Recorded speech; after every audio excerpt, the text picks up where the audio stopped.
世界上最悲催的是，孟获宇两人买了同本漫画，本来就是俩穷鬼，这下更是穷上加穷。大雄猛然哭泣，蓝胖子却拿出物品交换器，打开抽屉，主持人垂落离手，就出来3个球，这样漫画就可以被拍卖，当然是价高者得。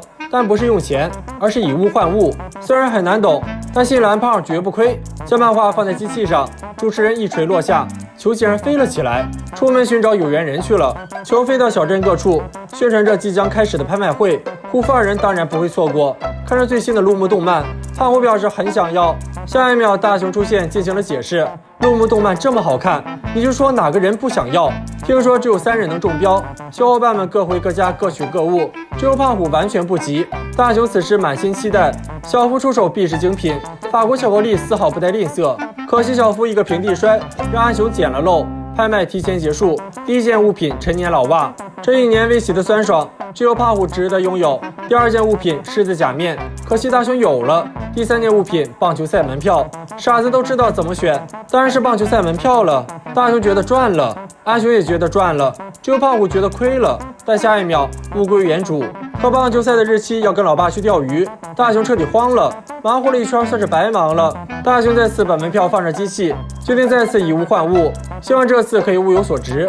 球赛门票可是好东西，小夫二话不说送上了法国进口巧克力。路人甲的物品被胖虎的大棒无情拦下。第1件物品亲笔签名棒球，这绝对价值不菲。第2件物品法国巧克力，蓝胖子看到吃的说的不会话了。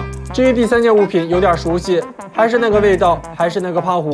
作为俩吃货，真用选吗？直接换了法国巧克力，这能吃胖好几斤呢。小夫换到了球票，原地蹦迪，胖虎却气到要变一拳超人。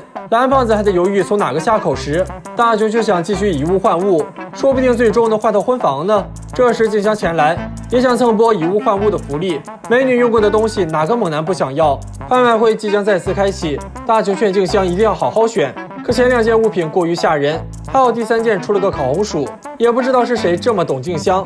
看着大雄两人期待的目光，静香竟不走寻常路，选择了破水壶。大雄都惊呆了，看着蓝胖子无处安放的小圆手，大雄只怕夜长梦多，将巧克力放上了拍卖台。小夫的东西可是抢手货，巧克力变大冒险，再变成哥斯拉模型，英雄扮装套，高达模型。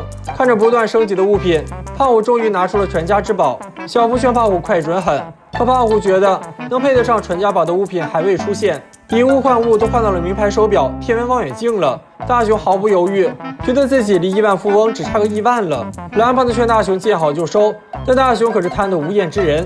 看着天文望远镜都出来了，胖虎终于决定进场了。大雄对这次的竞拍品相当期待。